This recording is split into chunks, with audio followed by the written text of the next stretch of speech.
What's up, everyone?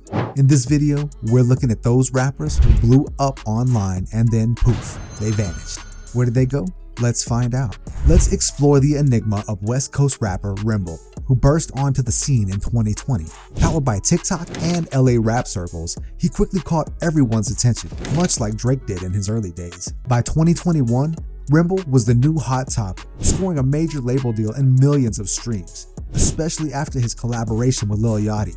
At his peak, Remble mysteriously vanished. His music, deeply influenced by personal struggles and the LA sound, stopped flowing after Draco the Ruler's tragic death in 2021. Members throw what looks like a jab at Draco the Ruler, but instead of blocking, he throws his hands up and pulls back as if dodging was the only option. Speculations swirl about his sudden retreat. Some point to internal conflicts with the Stink Team, others to the burdens of his rap rise and personal challenges, like his father's incarceration. Remble's story isn't just about a rapper's rise. It's a tale of talent, tragedy, and the unsolved puzzle of his disappearance. Where's Remble now? Well, that remains the big question. Asher Roth burst onto the scene in 2009 with I Love College, an anthem for partygoers everywhere. He was this laid-back, weed-loving frat boy rapper who seemed to be living the dream. His debut album, Asleep in the Bread Aisle, was a hit, and he seemed destined for a long career in the spotlight. Right now is to do the work, be uncomfortable, put yourself in uncomfortable situations and really figure out who you are. Because I think, like, you know, through fashion and music and all these things right now, it's very easy to kind of like disguise yourself within a scene. And this is really hard to tell somebody growing up because, you know, when I was growing up, what was it? You have like And One, or, you know, that's the stuff that you're wearing, and like that's part of the world. You know? But then he took a surprising turn. After releasing a bunch of mixtapes and a second album in 2014, Asher stepped away from music for almost 6 years. During that time, he went on a journey of personal growth, becoming a school teacher, an activist, and getting involved in the local art scene in Pennsylvania. In 2020, Asher popped back up with Flowers on the Weekend and dropped more songs after that. Looks like his break from the spotlight did him good, making him a cooler, wiser artist. Then, poof, just like that, he vanished again. I don't never wanna do what you do. Got a bunch of gluten in your doo-doo. Mask the Slump God. Where do you even start with this guy? He's like a whirlwind of energy, creativity, and pure talent. Known for his rapid fire flow and quirky references, Ski Mask brought a whole new flavor to the rap game. His tracks are a wild ride full of unexpected twists and turns that keep you on your toes. Ski Mask's collaborations with XXXTentacion are legendary. These two were more than collaborators. They were brothers in arms, pushing the boundaries of what rap could be. They both had this raw, unfiltered approach to music that resonated with fans. Their tracks were a mix of hard-hitting beats and deeply personal lyrics, showcasing both their skills and their bond. But it wasn't always smooth sailing for Ski Mask. The loss of XXXTentacion hit him hard, understandably so.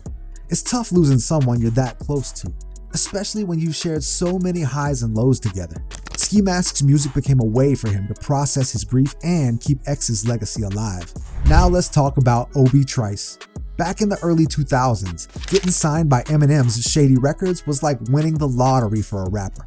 And Obie hit that jackpot. The guy was on fire with tracks like Got Some Teeth and The Setup. His albums, Cheers and Second Rounds on Me, straight bangers with straight legends. Oh man, it was just like, you know, we fuck with Obie, but this guy right here is Tupac. Right, you got put up, like you're a great MC and you got put up next to the next Tupac. Exactly, it was just like that. This guy got bulletproof vests and guns. Shot 9 times.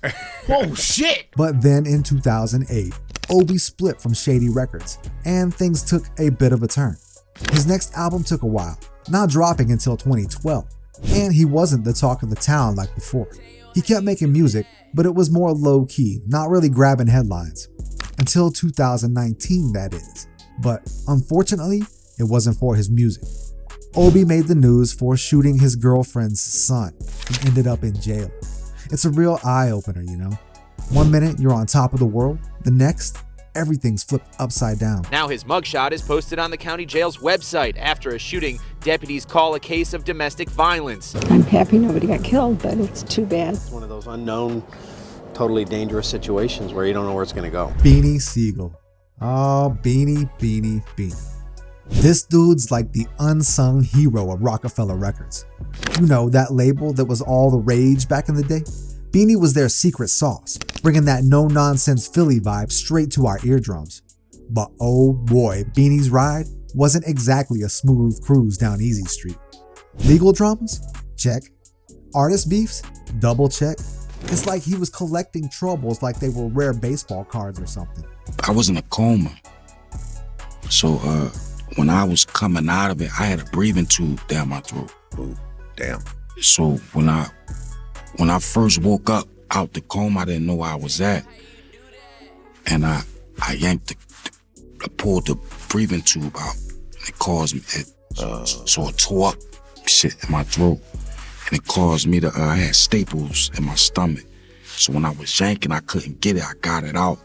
It made me gag, and I bust all the staples in my stomach. It opened up. Despite the roller coaster of ups and downs, Beanie Sigel didn't just vanish into thin air. Nope, he's still around, doing his thing, making music. Sure, he's not popping out tracks like a Pez dispenser these days, but when he does, it's like a sweet nostalgia trip. It's like, hey, remember me? I still got it. It's pretty cool how he's just kept on keeping on, despite everything. Talk about sticking it out. Guess who's suddenly gone off the radar? BlocBoy JB. That's right, the guy who had us all hooked with Look Alive. Out of nowhere, he's just vanished from the music scene.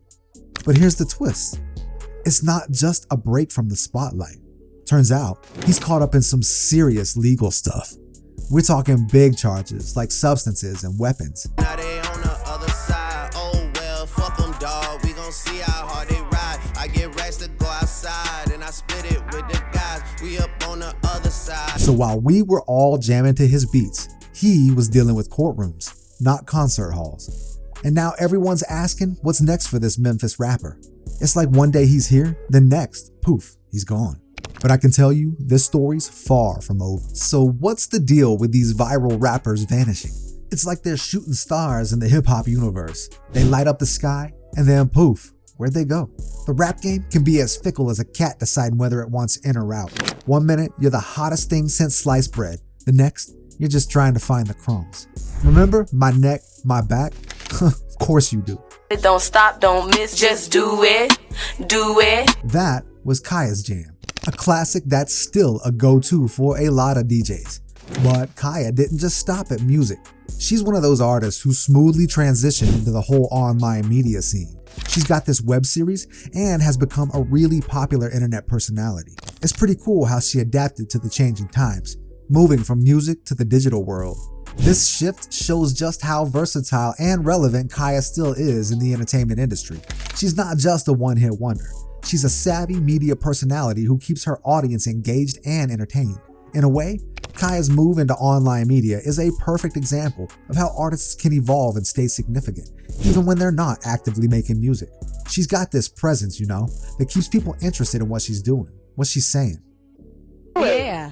Okay. I just want to let you know, first, to be a queen, you must respect yourself. And I do. And I agree with Portia as far as your last video. Well, the video she was referencing to a while back. Either way, the song is number one. The song was number one. And whether you like the song or not, it went platinum. So who cares what you like? Let's talk about Soulja Boy, a real game changer in the rap scene. Back in the day, this guy totally shook up the industry with his hit Crank That. You remember that dance, right? Everyone was doing it, from school dances to nightclubs. But here's the kicker. Soulja Boy wasn't just about catchy tunes and dance moves. He was a pioneer in using the internet to skyrocket to fame. We're talking about the era when ringtones were a huge deal. And trust me, Crank That was the ringtone to have. Soulja Boy, tell. Hey, I got this new dance for y'all called the Soulja Boy. Soulja Boy's savvy didn't stop there. He was one of the first rappers to really leverage platforms like YouTube and MySpace, showing everyone else how it's done. He made it big with a mix of catchy beats, simple hooks, and a knack for creating viral content. And let's not forget, he was just a teenager when he started all this. Can you imagine being that influential at such a young age? But it wasn't all smooth sailing. Critics often slam his music for being too simplistic or gimmicky. Yet Soulja Boy kept proving them wrong, evolving his style and staying relevant in an industry that changes faster than you can say Superman at hoe. From Kiss Me Through the Phone to other bangers, he kept the hits coming. Soulja Boy's influence goes beyond music. He ventured into entrepreneurship, tech, and even gaming. Although he completely vanished, nonetheless, now don't ask him about Drake. Drake, the biggest rapper in the world. These niggas, yeah, Drake? Drake? The nigga that got bodied by Pusha T? The nigga that hiding his kid from the world, but his world wanna hide from the kid? Aubrey Graham in a wheelchair? Drake? Yes! Y'all niggas better stop playing with me in here. Y'all talking about the light-skinned nigga from DeGeneres?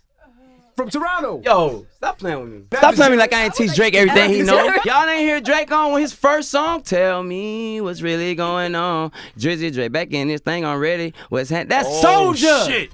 That's my bar. Shit. He copied my whole fucking flow. You know him, right? The guy who gave us Ridin'. That song was everywhere, seriously. But here's the deal. Chamillionaire, real name Hakeem Sariki, he's more than just a rapper.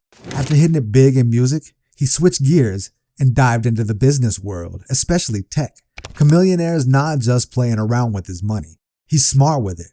He got himself into Upfront Ventures, which is a big name in the venture capital world. That's like the major leagues for business folks. And he's been investing in all sorts of stuff, like Lyft and a video messaging app called Combos. He's got a real eye for what's gonna be big. One thing I noticed that's a common trend is every time we're talking about investing, someone will always mention how risky it is. Now, I'm not going to sit here and act like there aren't risks associated with investing, but I find it to be ironic because as long as I was running around the music industry, I don't recall ever hearing someone say that something was risky. If you were to put $50,000 worth of jewelry on your neck and walk around with it, no one would really tell you that's risky. Walk into a strip club with a pocket full of money, throw it all in the air, walk into the parking lot, see people shooting at each other, and the next night when we're headed to the next club, no one would stop and say, wait a second, this is risky. So basically it's about reformatting the way we think about things because we're all investors in some form or fashion. It's just some investments don't make us back any money in return. There will always be risks associated with investing. It's just that some investments lead to a dead end and some might lead to a pot of gold. When you're investing, you only spend what you can afford to lose because that's far less risky. But even though he's doing the business thing,